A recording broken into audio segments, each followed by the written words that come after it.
It's game time. And if you've got a hunch about this NBA season, you could turn it into a big win on FanDuel. Because right now, new customers can bet $5 and get $300 in bonus bets if you win. Ooh, that guy's hotter than a microwave burrito. Now that's a red-hot hunch. 21 plus and present in Ohio. Must be first online real money wager. $5 deposit required. Bonus issued is non-withdrawable bonus bets that expires 7 days after receipt. Restrictions apply. See full terms at FanDuel.com/sportsbook. Gambling problem? Call 1-800-GAMBLER. Welcome to Mind Love, episode 322. Today's episode is all about how time doesn't heal all. Navigating PTSD and rediscovering self-worth after traumatic experiences. It is terrifying to live in a world where bad things can happen at any time. In a way, when we blame ourselves, I think we're telling ourselves that we could have had more control over the situation and that we could have changed the outcome of what would have happened in a way. Like, if I didn't drink, then this wouldn't have happened. When we're blaming ourselves like that, it is a way for us to feel like we have more control, when in reality, some things will happen that are terrible, that are absolutely out of our control.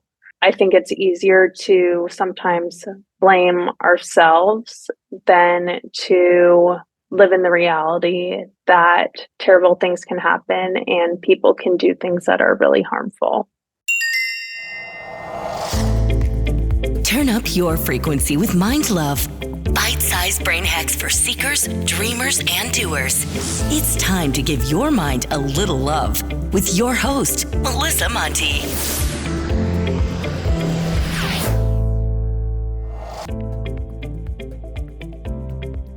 If this is your first time giving your mind a little love, don't forget to hit the subscribe button.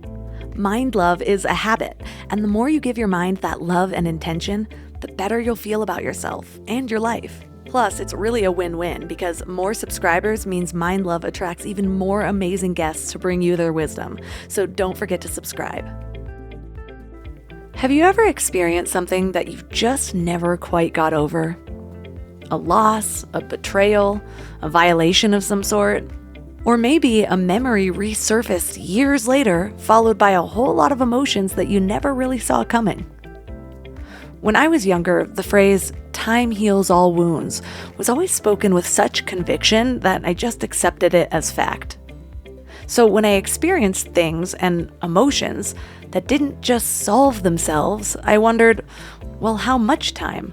I have like 100 years max, and I don't really want to spend it anchored down by my hardships. And how does that platitude apply to people with PTSD? Who wants to tell that 75-year-old veteran who still jumps out of bed from night sweats that time heals all wounds? Well, here's the thing. I used to think that PTSD was basically an ex-military thing, but guess what? 70% of people will experience some type of trauma in their lives, and 20% of those people will experience PTSD. That's over 1 billion people walking around with some pretty heavy emotional baggage. I never really labeled myself as someone with PTSD, and I still don't really, but maybe that's just because the word has connotations that I don't relate to. But the fact is, I've gone through some shit, and that shit still comes up from time to time. It's not as debilitating as it once was, but it's a part of who I am. So how did I get to this point of relative peace? I did the work. I dove deep into the murky waters of my pain, swam through it, and emerged stronger and more resilient. I didn't just let time pass and hope for the best. And what I've come to understand is, time does not heal all.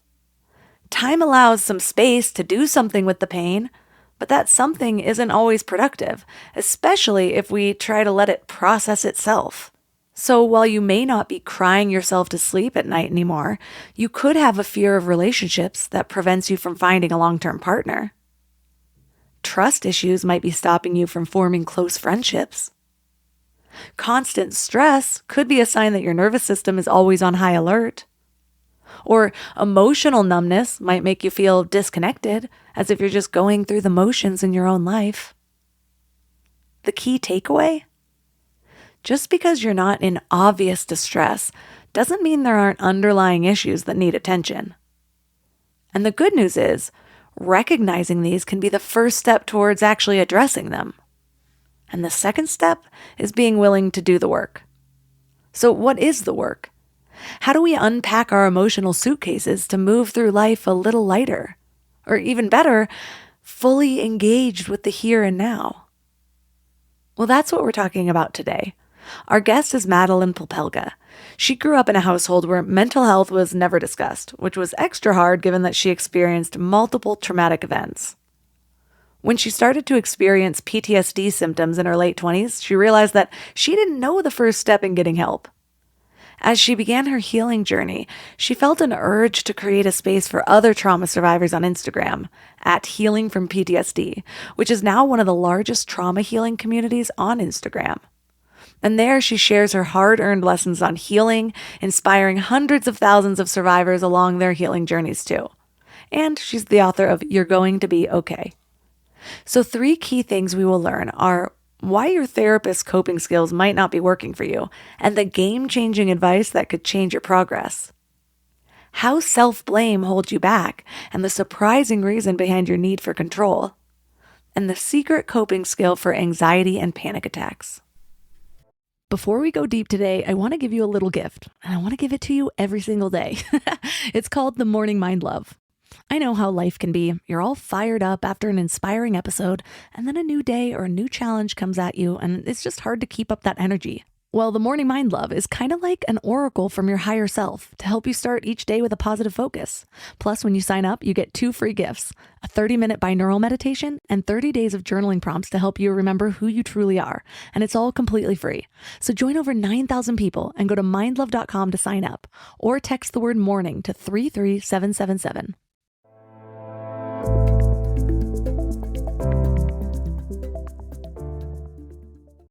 And now let's welcome Madeline Popelka to the show. Thank you so much for having me. I'm looking forward to our conversation. I have been loving your book, just the way it's written, and it just feels so personable. I feel like I can see myself in a lot of it. And so, what originally inspired it? Yeah, so this project is very personal to me, and it's the book that I needed to read when I started my healing journey, and I didn't feel seen or supported. So I'm someone who has been through several traumatic experiences throughout my life, starting in my childhood. But because they weren't quote unquote that bad and they could have been worse, I continuously buried my pain after every experience and just tried to move on. And about 6 years ago, it all caught up to me. And I started to suffer from severe trauma symptoms that completely disrupted my life and made it impossible to function day to day. Like I couldn't sleep, I couldn't work. And ultimately, I was diagnosed with PTSD. And when I received that diagnosis, I was really ashamed because I didn't know anyone else in my life who was struggling with trauma. And at the time, it wasn't discussed as much. And I didn't see a lot of social media posts about it like I do now. And I really suffered in isolation. And I was really desperate to find a path toward healing. And that's when I turned to books. And a lot of the books that I read, they had a lot of great information about like PTSD and how it impacts the brain and the symptoms, but they were also very clinical, where they talk about the science and breaking all of that down. And it wasn't really what I needed and what I needed for support during that time. I really needed someone who was, going to sit with me on the floor and be like, what you're going through right now is really hard, but we're going to get through it. And I really needed encouragement and that hope. So that's why I wrote my book, You're Going to Be Okay, to offer other survivors like me some hope and to show them that healing is possible while also providing some of the lessons that I learned as I was healing. I appreciated it so much because I had an experience when I was 15, And it wasn't until the Me Too movement that I saw it in a different light. And what was interesting is that later on in my teens, I ended up I was raped. I went through some other traumatic experiences, and especially one with a really horrible ex-boyfriend. And so in my mind, that was my trauma. And I couldn't see how this very first experience where it was sexual assault that didn't go all the way to rape, but it was in front of a bunch of people while I was drunk. Like I was one of the first times I had ever been drunk. There was a group of people cheering on this guy. And because I was drinking, I thought it was my fault. I couldn't say no, so I didn't say no. And maybe if I would have been able to, maybe this wouldn't have happened. Maybe I said yes, like who knows? And the aftermath of that was people finding out in school, me not sharing my version of the story, because like I said, I didn't even have my version of the story. I was processing it while people were finding out, while people were spreading rumors about me. And so I internalized those rumors. And there was something about, it was the beginning of the Me Too movement. I can't remember which case it was. I think it was one where a girl was sexually assaulted in a park and a man on a bike ended up saving her or finding her, something. But she had a really powerful testimony. And I remember laying in bed watching it. And oh, I can feel myself choking up as I'm thinking about it now, because all of a sudden this past experience that I hadn't been bringing up in my conscious memory at all for about a decade and a half, it just flew into my mind, and I was seeing it through new eyes, and I was so emotional. I have chills right now even still talking about it. I had worked hard to process all of these other things, but not that, because I couldn't see it for what it was. And there were blurry lines, and like you, it was like what I needed. My husband ended up being very helpful in that time, but what I needed, and I didn't even know I needed, was somebody to just validate that this happened to me. I wasn't even validating myself for that long. And so when he was able to just hold me, I can choke up thinking about it, but when he was able to just hold me and hear this version of my experience, I broke down. It bonded he and I felt stronger than I had ever had. It was like I had some emotional blockage. I know that was kind of a long story, but that's why I appreciate this idea that trauma, you might not even realize that you have it. You might not even realize what you need. And all of those, it's not that bad. It could have been worse. Sometimes is the thing that makes it worse. That's so true. And I'm so sorry for everything that you had been through. It sounds so painful. And I, at the same time, also appreciate you and your courage bringing it up now, because, like, how you realized in the Me Too movement, like, how this brought up these memories from your past. Like, that's happened to me and so many other people, where, like, oh, I experienced assault, but I didn't realize it because it has been like so normalized. Or when you see someone else name it and someone else say that this was wrong, it can be like a big step towards healing and realization for yourself too, because you're like, you can start to see your experiences through the lens of someone else, and it can give you a new perspective on that, and that can lead to so much healing. So thank you for creating the space for this conversation and for your willingness to share. And I'm reminded of this idea that, and so many of us were told this, that time heals all wounds. And this is something that you specifically address. And I think it's illustrated in my story in that I hadn't thought about it. I had moved on. I wasn't sitting there creating a story, dwelling on it, amplifying my story, which is a lot of the things that keeps us stuck in a cycle. It's actually our own thoughts about it. But my thoughts about it weren't even that it was a trauma. It was like I just moved on. But when I addressed it, there was a very obvious emotional release, like a blockage was released. And I was able to see parts of myself. And so what do you know now with this idea that healing isn't really necessarily effortless? Oh my gosh, it takes work. You need to be, if you are not actively healing, then it's just not a passive activity, because I went through, like, my childhood trauma is something that I buried and forgot about for 2 decades.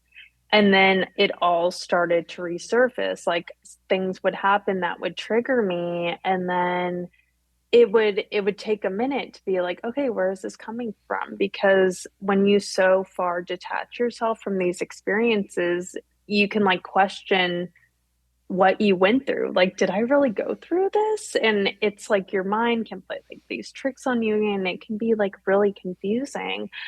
But because little things can trigger us, and it can bring up traumas from our past, it can bring them back to the surface. It just demonstrates that if you just try to forget about it and move on, the trauma will always come back and remind you in one way or another of what you've been through.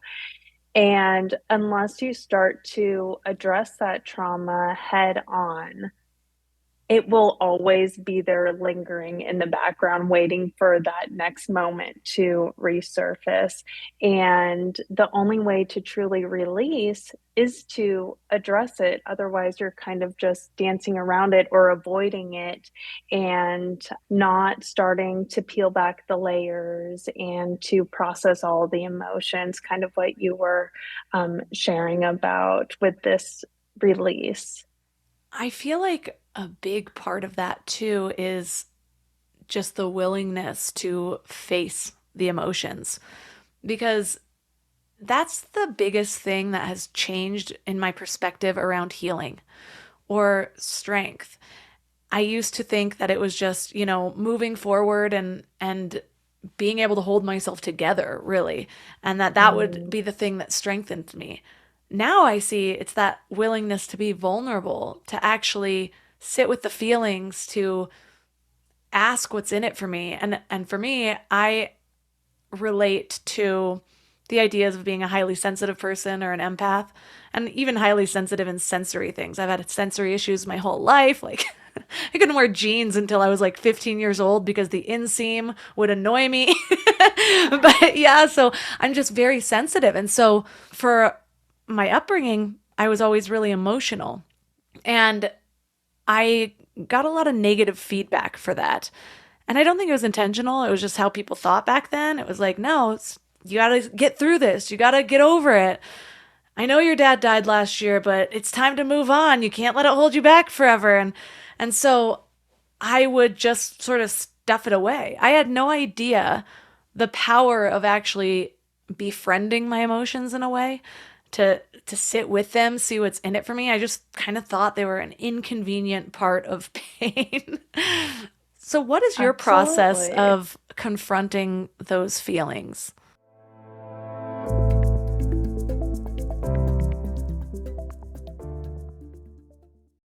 I don't know why it took me so long to invest in good bedding. I resisted it for years, but something flipped in me about 3 years ago. And now I'm basically a pillow connoisseur. I've tried them all, and I get weirdly excited about good bedding.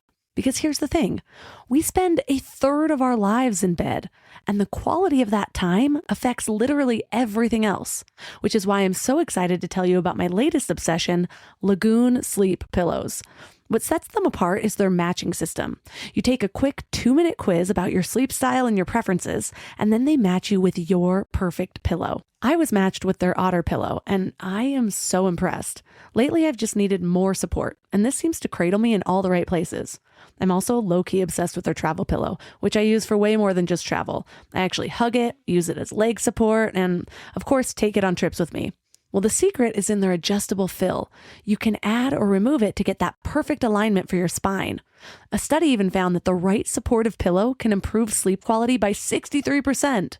And Lagoon lets you try their matched pillow for 100 nights risk-free. Free returns, no questions asked. Falling asleep has never been easier. I toss and turn less and just wake up feeling refreshed every morning. Go to lagoonsleep.com and take their awesome 2-minute sleep quiz to find your match. Use the code MIND for 15% off your first purchase. We're all searching for something better in life, right?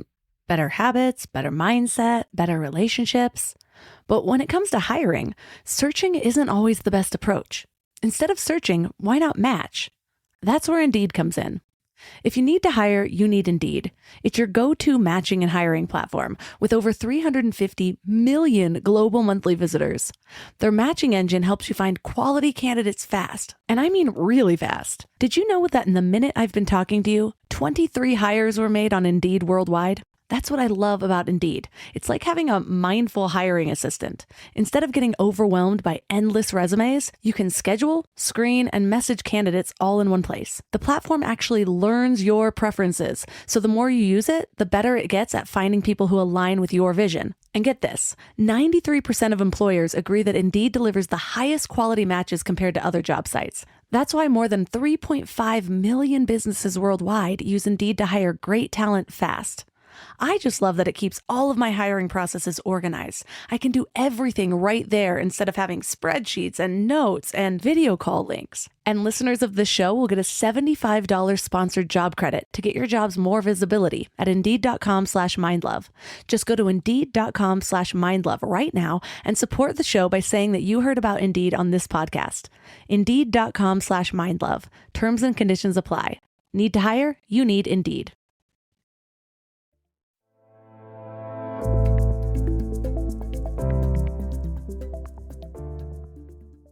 So what is your process of confronting those feelings? Oh, I mean, I can relate to so much of what you said. Like, I spent up until I was like 28 years old just running from my emotions. Like, I had a really hard time learning how to identify my feelings when I started going to therapy when I was 28.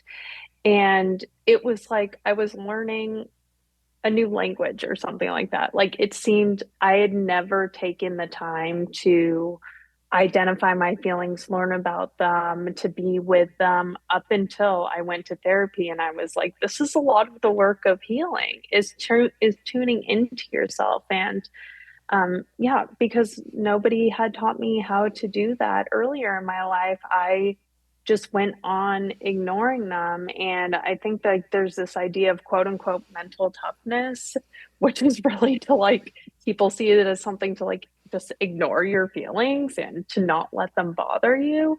But it's so true that tuning into ourselves is where I think a lot of the internal strength comes from. So for me, when it comes to identifying my feelings, like there are a lot of great tools out there that helped me get the ball rolling. Like there are like these feelings wheels and stuff like that you can Google to help you identify your feelings if you're just like, I don't know where to start. But also for me, when I feel something coming up and I just feel like a really strong emotion, whether I'm like overwhelmed or frustrated or upset, I think it's really important to take a moment to pause and take a few deep breaths and then turn inward and really be like, okay, what am I feeling right now? Where am I feeling it? Because sometimes that can, like tuning into how my body is feeling can help me identify the feeling as well. Like if if my chest is like fluttering, like, that could be like anxiety. It could be like a point of like frustration. So yeah, that's the most important thing for me is just really slowing down and taking the time to identify the feelings and take a few deep breaths, because when you're feeling really horrible, it can feel like you're going to be stuck in that feeling forever and it's never going to go away. But the thing is, feelings are temporary and they will pass. So I always try to remind myself in those moments when I am really struggling and when I want to run away from the feeling too, when I'm tempted to ignore it or distract myself, to remind myself that I won't feel this way forever. I have noticed that I've gone through a sort of evolution in, well, really everything, but in the sitting with the feelings, whereas I'm sort of evolving into a new phase where I still do, but I I analyze things, and that's kind of how I bring myself to the healing side of it. I'm like, how can I look at this from a different perspective? What's actually coming up for me? I did notice quite often I'll think I have one emotion, and if I just sit with it longer, it's actually something else. This happens more often when I'm irritated with people. Like, if I really notice I'm like irritated with my husband, I'll sit with it and I'm like, is it even that? Like, what is it? It's actually this other thing, and these other things are on top, and I'm focusing on those, but it's the deeper thing over here. And I would kind of go through some mental gymnastics to get there. And it was helpful for a long time. It still can be. But now I am taking the pressure off of trying to figure it out and literally just experiencing it. Like just sitting there and yes, getting curious about where it is in my body, but I'll visualize it as almost like a lump of energy. And I'll just start to look at it like, where is that? And I'll see it as like a ball of something, color maybe. And then I'll just start to imagine it like trickling in different areas of my body, moving through. And something about that transmutes it. It like transforms it into something else. It might even just be that it's more manageable because it's not this over all encompassing feeling that's taking over everything.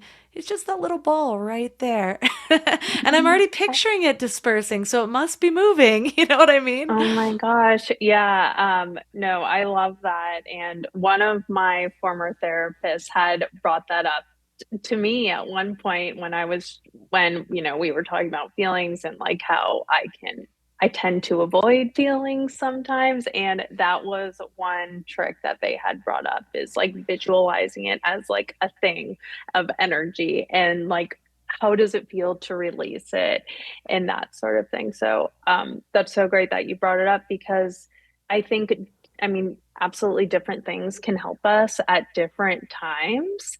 And sometimes, like, as you were talking about, like really digging into like the why and getting curious about your feelings and gaining more information about yourself through that process can be really helpful and supportive. Other times, visualizing it in a different way as a way to just release it can be even more helpful.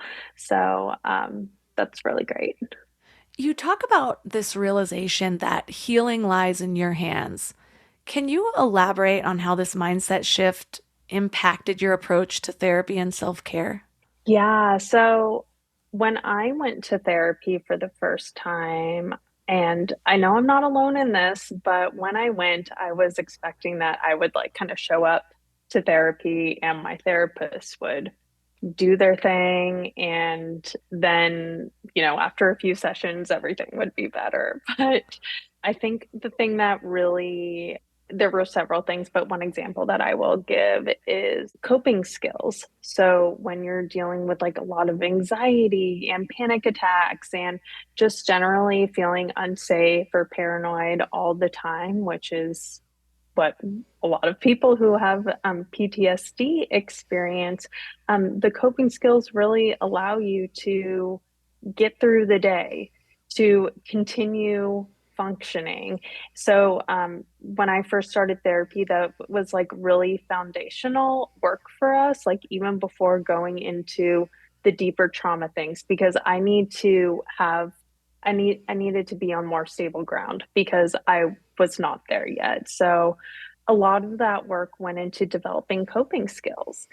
And I went to therapy, and my therapist would introduce me to a bunch of coping skills, grounding exercises, breathing exercises. And I got really frustrated because in a moment when panic would arise and I'd try one of the coping skills that I learned in therapy, I'd be like, this is not working. And it would make me even more anxious and it would lead to panic because I'd be like, okay, what my therapist told me is not working for me. So I must be broken. And then I went to my therapist with this. I was just like, hey, what I like, none of these coping skills are working for me. None of these breathing exercises are working. And she explained to me that breathing exercises and these coping strategies, you need to practice them. So you really have them as a tool in order to use them in those instances when panic arises and when you really need them. Because if you don't practice the breathing exercises when you're more calm and you just do them when you're already in a panic state, like it's not going to work how it's intended. So that was like one thing where I was like, oh, okay, so I need to do practice therapy things outside of therapy. Like I can't just show up and have that be it for me. So that was like the first thing where I was like, okay, I actually need to, like, going to therapy once a week for an hour is not going to do it for me. I need to continuously do the work outside of therapy. And I think that's when I realized like the role that my therapist was going to play in my healing journey. Like instead of them being the person who was going to fix all the things, I started to see them as a person who was introducing me to more tools and was like, you know, directing me in some sort of way, but it was ultimately up to me to use the tools, to implement them, and to continuously do the work. And then also, sometimes my therapist suggested things that I did not like, that did absolutely not work for me. And it was in my hands to figure out what would work for me and to continue on that path. So That's such an important realization because it's like, even whether you're taking a medication, a supplement, a healing tool, something holistic, it's even the ones with the most extensive studies, it's like 90% of people experience this. So there's still that 10%. And that doesn't mean it doesn't work. It just means we're all individual and some things work for other people. exactly. And especially when it comes to some of these emotional healing tools, I find that resistance comes up fairly frequently. Like there's certain things that I know work really well for other people, but I can just feel this internal resistance and I don't know what it is. It's like one word of it triggers me. It reminds me of something before that didn't work or someone or something like that. And so, yeah, we kind of have to play with it. I always talk about my like Rolodex of mindsets or tools of just sort of flipping through, is this working? Does this work? Does this work? Until you land on it. And I'm glad you mentioned this, the thought that like, oh, therapy's not working in the beginning and the mindset shift that comes with that. I was just interviewing Stephanie Zostak, who is on one of the actresses on Million Little Things, and it brought up that I have a weird relationship with therapy. It's been super helpful at certain times. And now, like I've tried going back like 15 different times, and it works for me when I have something very specific. Like I was going through a block of motivation last year and I got a therapist for like 6 weeks and I was like, okay, cool, I'm back on track. But it's like now I have so many tools and my mind sort of goes to these things. And so I go to therapy and I'm like, okay, I know what you're going to say. Like I'm already knowing what you're going to say. But when I remember that it's not the role of the therapist to fix me, a lot of times whether it's a therapist or a coach, they're skilled in asking you the questions to come to your own conclusion. That's when it really works. If they just feed it to me, it doesn't work so much. But then every now and then I'm like, yeah, I know what you're going to say. This actually happened last time I had a therapist. And I was sitting there like almost rolling my eyes like, this is a waste of time. And it was like the last 7 minutes of a session and he said something and he asked the right question that brought out a memory of that I forgot completely. And I was like, that is the root of this. And I was like, okay, 3 sessions, I'm done with you now. And then I kind of moved on, didn't see him anymore. I felt fixed. But I think it's just important to realize because so many people have different judgments over different healing modalities, whether it's therapy or breathing, breath work, meditation. And sometimes it just is your own resistance to it, your expectations for it. That's what's holding you back. And if you just sort of let go and allow yourself to be guided, you'll end up where you need to be. Yeah. Yeah. So true.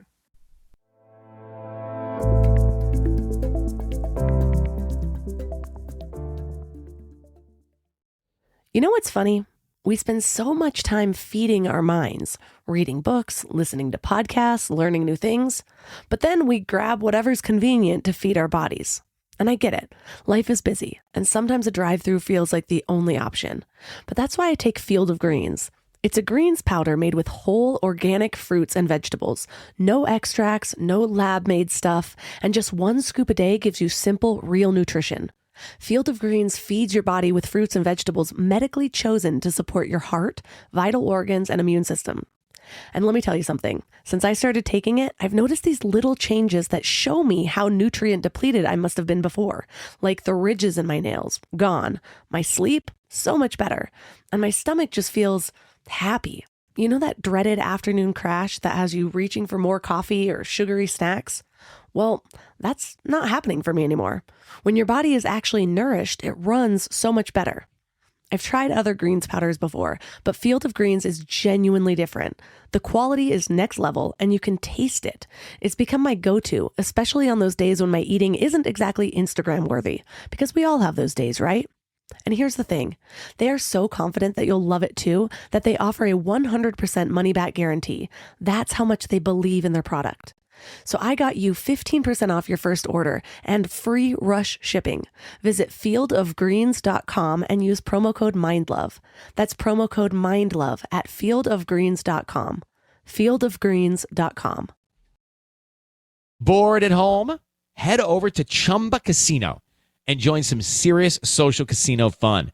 With hundreds of games at your fingertips, no purchase necessary. You can play anytime, anywhere. There's a special welcome bonus waiting for you when you sign up. Play for fun, play for free, and you could even redeem some great prizes. Visit ChumbaCasino.com and get ready to reel in the fun. Sponsored by Chumba Casino. No purchase necessary. VGW Group. Void where prohibited by law. 18 plus terms and conditions apply.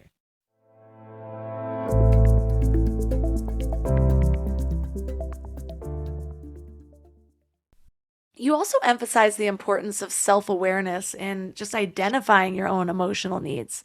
How do you cultivate self-awareness? What tools or practices helped you the most? So, journaling, I would say, is the primary one that has, and I mean, I'm a writer. Journaling has always been a really important practice for me. But when I started struggling with my mental health, it took on like a whole new, it was like a whole new thing for me. And just building self awareness, just like taking from identifying my triggers and learning how to process them. I would, like, if I got triggered again, I would take a moment to pause, like, take note of what I'm feeling, what I'm thinking, and then learning, and then, taking note of what I had been through in the past and identifying triggers that way. That really helps build self-awareness, and allowed me to learn how to desensitize my triggers with the help of a therapist. And that was a huge step in my healing journey, because before I'd get triggered and be like, what even triggered me? So just even learning about your triggers and building self-awareness in that way. But just journaling about my thoughts, my feelings, again, what I'm feeling in my body, and making these connections, journaling about thoughts that I've had about things that happened in the past, or anything that like just happened that really made me upset. So just writing everything down and not caring about spelling, grammar, handwriting, anything like that. Just really journaling and letting the process of writing be a release, kind of just like dumping everything that is in my head onto the page, and then really using that information over time to gain more information about myself, to notice the patterns. And that's kind of how I built self-awareness over time. It is so interesting the way things pop back up. It's like my experience of like 15 years later watching somebody give a testimony, and again, a memory that I didn't even know was so traumatic for me. And it took me like 2 years of working through that to feel okay. It was like all of a sudden it just happened yesterday. And I was so raw, more raw than it had been even right after it happened. I was focused on different things back then, like my reputation, trying to figure out what happened, like not getting in trouble from my mom for having people over when there's all this other stuff around it that I had fear around. And so I didn't get to the root of I was taken advantage of. Something was taken from me.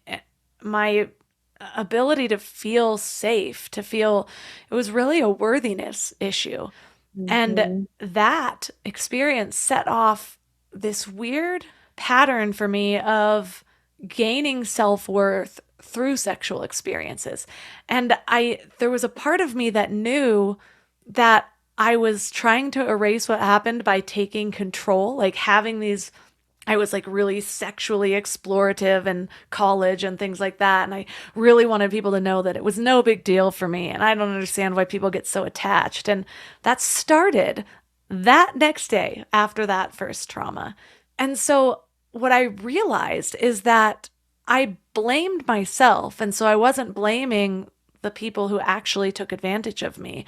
The several older men, I mean, they were 18, I was 15, surrounding me. You know, I wasn't even putting the blame on them. Part of me even wanted their approval in a way after it happened. It was very odd. And I know how you discuss self-blame as a survival response. Can you talk about some of the psychological mechanisms behind this? Yeah, so for me, at least, it is really terrifying to live in a world where things like this happen to people, where, we can get assaulted, attacked, by people we know, people we don't know. It is terrifying to live in a world where bad things can happen at any time. And in a way, when we blame ourselves, I think we're telling ourselves that we could have had more control over the situation and that we could have changed the outcome of what would have happened in a way. Like, if I didn't drink, then this wouldn't have happened. I think it's a way, when we're blaming ourselves like that, it is a way for us to feel like we have more control, when in reality, some things will happen that are terrible, that are absolutely out of our control. And that would not be preventable, even if we were to, quote unquote, behave right and not, it's a really hard truth to live with. I mean, and the self-blame that you experience is so common, and something that I experienced as well with every traumatic experience that I went through. I think it's easier to sometimes blame ourselves than to live in the reality that terrible things can happen and people can do things that are really harmful. After my rape that I knew was a rape, later on in my teens, I went to therapy, and that was the first time I had tried EMDR. And I really appreciated the process later. When I was going through it, I was still kind of an angsty teen, and I was like, what is this? Like, there's beeping in my headphones and I have to replay this. Why is this helpful? But I appreciate it now, because once I started to face this first experience, I realized that the work that I did with the second one really did help to desensitize my triggers. It did help me to not hold on to it. It had moved through me, because when everything popped up, it wasn't that was coming up. It was this first one, the ignored one, the neglected experience. And I ended up going through a tapping session, and the difference was where with EMDR, with a therapist, they had me kind of just replay the situation, and it was to desensitize these triggers. In the tapping experience, at least with the practitioner I worked with, it was similar, but I was rewriting the story in a more empowering way. Like, what did I wish happened while tapping on these energy meridians? And both of those I found helpful. But what I liked about the rewriting of my experience was, so often our trauma is that story. Yes, we also have things trapped in our bodies. That's what we need to release. But the part that really causes us so much mental anguish is this story that we keep telling ourselves, that we amplify, and it keeps coming up. And I suddenly had a new one to default to. When I would think about it, I would just be like, well, what did I learn in this tapping session? Okay, I'm going to go this route. I'm going to go to the right instead of the left. And it did help me to feel more empowered. And so I'm curious for you, what tools, if any, helped with your self-forgiveness as you heal? It was really building self-compassion for myself. I think self-compassion really led the way to self-forgiveness for me. So, for listeners, one thing that I talk about in my book, and one thing that I really blamed myself for, was the sexual assault that my friend went through. I was there for it and I witnessed it. And it's something that I believe I could have prevented had I not been drinking, had I known that she'd been drugged, all these things. So I blamed myself for a really long time. And what really for me to release that self blame was, number one, my therapist challenging my self blaming beliefs. Like, I was like, I shouldn't have drunk. She was like, okay, how would you have not known to drink that night? You were having a fun time with your friend. And I was like, okay, well, if I were sober, then I would have been able to tell that she'd been drugged. And she was like, okay, well, it's really hard to distinguish sometimes whether someone has been drugged or whether they have just had a couple drinks. And my therapist really pointed out to me, like, the how could you have known? How could you have known that to not do these things to prevent it from happening? Because the only person to blame is the perpetrator, not you. Having her challenge my self blaming beliefs really started to break that down with me. And then learning to give myself more compassion. So instead of the critical voice that really dominated my thoughts, would be like, you shouldn't have drunk. Like, how stupid. Like, you couldn't tell that she'd been roofied. And just having a more compassionate voice with myself, learning how to speak with myself with more kindness. Like, for example, like, oh, what happened was really scary, and you did the best you could with the information that you had at the time, which is also true. I mean, I'm not lying to myself when I'm saying that. And that doesn't mean that the self-critical voice has disappeared, but at least I'm balancing it out with more self-compassion. And over time, that self-compassion comes more naturally, and the self blame and the self criticism starts to have a softer voice and smaller presence. Isn't it interesting how so much of our self talk is actually resisting our experience? And it comes up whether we're telling ourselves, okay, it wasn't that bad. It could have been worse. Like, why are you feeling this way? Or I should have done this. Or I could have done this. Or I shouldn't be feeling this. And I know one of the things you even talk about is vicarious trauma, where you Mm-hmm. don't have to be the direct victim of the traumatic event, just like the scenario you were just talking about.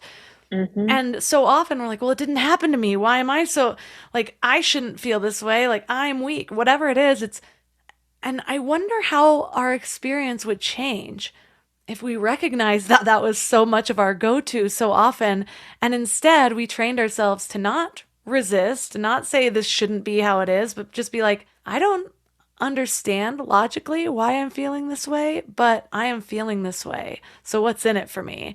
Or like being more Right. curious about it instead of saying no to it before we can even see why the experience is coming up for us. Oh, for sure. I mean, I think that if I had that approach, like, after it happened, I would have been much better off, because I think when we say I shouldn't feel this way, that's when we start to bury the experiences. We dismiss the emotions instead of processing them. And when you do that, they just can intensify over time and then turn into something even greater. So I think that that would be a much better approach for us. And that's one reason why I always love to remind people that, no matter what traumatic experience you go through, whether it happened directly to someone else and you are a witness, no matter how quote unquote small it seems, it matters. And how it impacts you matters. I think self-validation is an incredibly important tool when it comes to healing, and it starts there by acknowledging what you've been through and validating your pain. You also emphasize the importance of setting boundaries, and not just with people, but Yes. also with technology and even the type of content that we consume. Oh And my I gosh, love this yes. topic because I actually just did a pretty extensive survey with my audience and found that most of us relate to being highly sensitive or empathic, and boundaries are one of the big things for people like that. But usually we think of it in a way like, oh, it's boundaries around my time. Like, okay, learn to say no to things. But we don't often think of it not relating to people or even when it comes to healing. So, can you share some of the practical steps for someone who's struggling to set these boundaries? Yeah, so I think the first step to setting boundaries is figuring out what you need and what helps you feel good. So if we're talking about healing and you brought up like technology, for instance, these social media apps are designed to keep us in them and to keep us coming back and again and again. And there can be a lot of content on there that doesn't necessarily help us feel good, while there can be content on there that can be really supportive and inspiring. At the same time, there can be a lot of content that can be triggering, or just spending so much of your time on these apps can just be emotionally draining. If you notice that about yourself, if you notice that after spending, an hour scrolling, you don't feel good, that means that, you need to change something. So, if you are someone who will be scrolling up until the moment you go to bed and you realize that it's impacting your sleep because you saw a post or a comment that was upsetting, or something that like actually triggered you and you had a full body response to it, then it would be a good idea to set a boundary for yourself to not be scrolling on social media before bedtime. And it doesn't mean that you need to go cold turkey and like cut out social media of your life, but maybe the 2 hours leading up to bedtime, like, establish a no social media rule.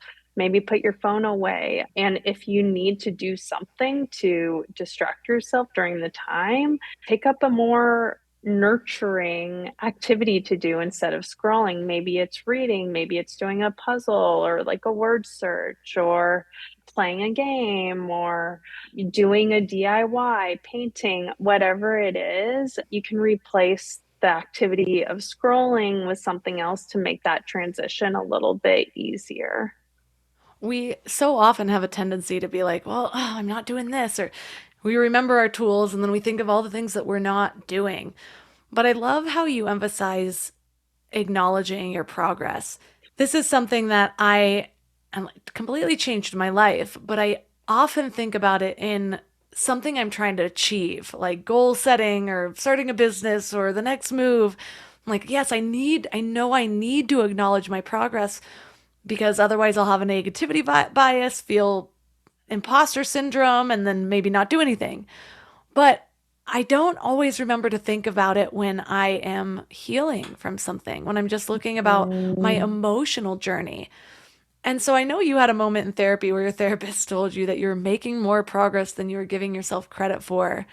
What did you change after that to make sure that you acknowledged that, and how did you acknowledge it? Yeah, so after my therapist told me that, because I thought that I had gotten to a point in my healing during when I was like, I'm not going to be impacted by my trauma anymore. I'm never having panic attacks now. And then it felt like there was a regression, and I had a panic attack, and my anxiety came back in full force, and I couldn't sleep. And I was really hard on myself, where it felt like I was back at square one. It was like I felt like I was back at like my first therapy session when I was having a bunch of panic attacks and I was just feeling horrible. And my therapist told me that because I came in there and I was like, man, I'm like back where I started. Like I'm so like mad at myself. And she like really challenged me to think about how I progressed. And I think that was a challenge for me at first because I was just had this mindset where I was just really hard on myself and I was like, oh, I suck. And you know, I was losing hope, but I kept on, I would like replayed what my therapist said in my head. And I was like, okay, I'll give it a shot. And it took me a while, but as I really reflected on where I was at that point, which I believe it was like 6 months into my healing journey. So like 6 months into therapy, I took note of my symptoms. So like how often I was having panic attacks and how often I was having nightmares. And I realized that number one, I really had decreased my symptoms, even though I was experiencing panic attacks and anxiety that week. Like the months leading up to that point, my symptoms had reduced significantly, and that was a huge win. I took note of how much more self awareness I had and the skills that I learned in therapy. I knew how to identify my feelings at that point. So even though I had my symptoms resurface, I could recognize all the work that I'd done leading up to the point, and I had the realization that I was still progressing, even though I was still simultaneously experiencing my trauma symptoms. And just because I was experiencing those symptoms didn't erase all the progress that I had made, and it didn't erase all the work that I had done up until that point. Because, I mean, now that I'm, several years later, I've learned that there will always be times when we have bad mental health days. There will always be times when something happens and we get triggered, even if we do so much work into desensitizing our triggers, there can always be something that comes up that is out of our control that can lead to anxiety or panic, insomnia. And I think it's really important to not beat ourselves up in those moments and to remind ourselves of how far we've come, because I think that puts you in a better space to continue moving forward instead of being like, oh, I give up, like there's no hope. Reflecting and taking note of your progress really reminds you that healing is possible and that you are making progress. And I think it really gives you the motivation to keep moving forward and to continue progressing, even when there are bumps along the way. That's such a good point, is that about setbacks, because I experienced that same thing. And I think for a lot of us, it comes with like there's different frameworks that have helped people heal from things that involve an idea of a relapse, and that relapse starts you from zero. And that's not the case with so many things. That's not even how I've overcome a lot of different addictions, and that works for me until a point. But then it's after one relapse that it's like I feel like I don't even want to start again. And I don't work on the same things anymore, but where it's not like I'm like trying to give up pharmaceuticals or alcohol anymore. Those are gone, but I now am like, well, my meditation streak, and it's like the streaks work really well, and then you lose the streak, and it's like, ugh, I don't even want to start again. I was on day 300, and now I'm at 0. It's like not as motivating until you get past 300. And I feel like the same things happen when I experience some sort of trigger or emotional setback. And there's been so many times where, even trauma aside, where I can just feel like I'm in what I call like my small self or my lower self, having a day where I just feel judgmental. I want to like yell at my husband for things, whatever. And it's those days where I'm like, I'm a fraud. Like, how do I have this show? People listen to me, blah, blah, blah. And I had this realization one day that I'm like, I'm literally judging myself for just my thoughts. The growth here is that I haven't even said these things out loud. And so sometimes that even affects me, and like, where I'm like, does this person still like me? And then I'm like, oh, I just had this negative thought spiral about them one time. I never said anything out loud. They have no idea this happened. Like, that was my small self being judgmental based on my own insecurity. And now I'm like all insecure in the relationship. But it happens in a lot of different areas. And so I have to consciously rewrite that, like actually log, no, what did I do well for this person? What did I hold back or transform before I let it accrue any karma? Stuff like that. But if I don't take the conscious effort to either write it down or like sit and meditate and really bring things to mind, it won't come to mind. It'll just be that kind of dark cloud over the whole thing. Bringing awareness to those thoughts, I feel like, in stopping the spiral in its place, I think is such a huge win. Because I mean, I can relate to that so much, and I feel like there have been so many instances where this little thing would happen, then my thoughts would just spiral, and then I'm just causing so much internal pain just by having like this thought that like goes haywire. And then so building awareness and being able to like reel yourself back in, I think is a huge, huge step. Well, I love leaving listeners with something actionable to focus on this week to help kind of bring to life what we've been talking about. If you're going to give them one practice or method or something to think about, what would that be? So there is one lesson in my book that is called Hold Space for the Goodness. And it's something that I practice regularly now and have always throughout my healing journey, because when you're dealing with trauma and you're struggling with your symptoms, it can feel like your world is limited to your suffering. And trauma can trick you into thinking that good things in your life don't exist. And even if there are good things in your life, we can be so consumed by our pain that we don't acknowledge the good things, even if they're right there with us. And as I've learned, healing is just as much about letting yourself experience the good as it is about working through your pain. So, one practice that I really love is to name some good things that happened to you that day. And I think it's a great thing to do in the evening as you're like winding down. So you're going to, you're priming your brain for a nice restful night of sleep when you're ending on the good note and thinking about the good things in your life. And these good things can be really small. They can be enjoying coffee in the morning, cuddling with your partner or your animal. It could be taking a walk outside and enjoying the sunshine. It could be something that you observed or saw, but just take note of whatever these good things are that are in your life. And if you can, list 5, if not just 2 or even 1, but just holding space for that goodness, because it can be really hard to continue healing when you're just feeling pain. So challenging ourselves to hold space for the good stuff in our lives too can make the journey of healing a lot more endurable.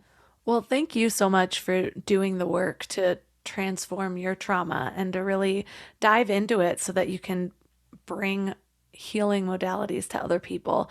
Because like I said, everyone has a different way of speaking about their trauma, and sometimes it's the nuances that really connect. Like it's your story of like thinking it wasn't, being told or having messages that it wasn't a big deal or it could have been worse, that for some reason that's the one that really connects with one of my deeper ones. And so I just really appreciate being able to hear different stories, perspectives. And so for listeners that are interested in learning about you and your book, where's the best place for them to connect?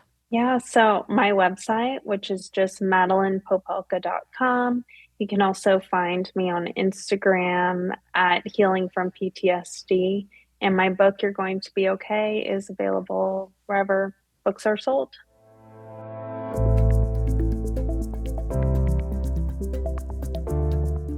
All the links from this episode will be at mindlove.com/322. Your challenge for this week is to hold space for the good. So whether you do this as a gratitude journal, whether you just dwell a couple more minutes when something good comes to mind, or if nothing good is coming to mind, maybe you take some time to consciously think about good things going on in your life. Whatever your method is. And if you're not used to doing this, and if you're in a dark place, this could feel like it takes some effort. But what I don't want you to do is come to the conclusion that there's nothing good in your life. I don't care what you're going through. There is something good. There is a moment that you will be ready to say, thank you for this morning, this extra day that I get to wake up and experience. That might not be today, but doing this practice is the first step to getting there. Because what I can promise you is what you focus on expands. And if you are not focusing on any of the goodness in your life, you are not giving it the opportunity to expand. And by nature, you're focusing on the negative things, which, as we just discussed, is expanding them. And I'm not saying I know your situation or that you don't have 100 justifiable reasons to be depressed. But guess what? So do I. And yeah, my life is wildly different now, but I don't think it would be if I wasn't willing to change my thought processes. It took a whole lot of difficult days of faking it until I really felt like something was different. I was sitting there and writing down, thank you for my dog, every day for 365 days. May his soul rest in fields of wild poppies.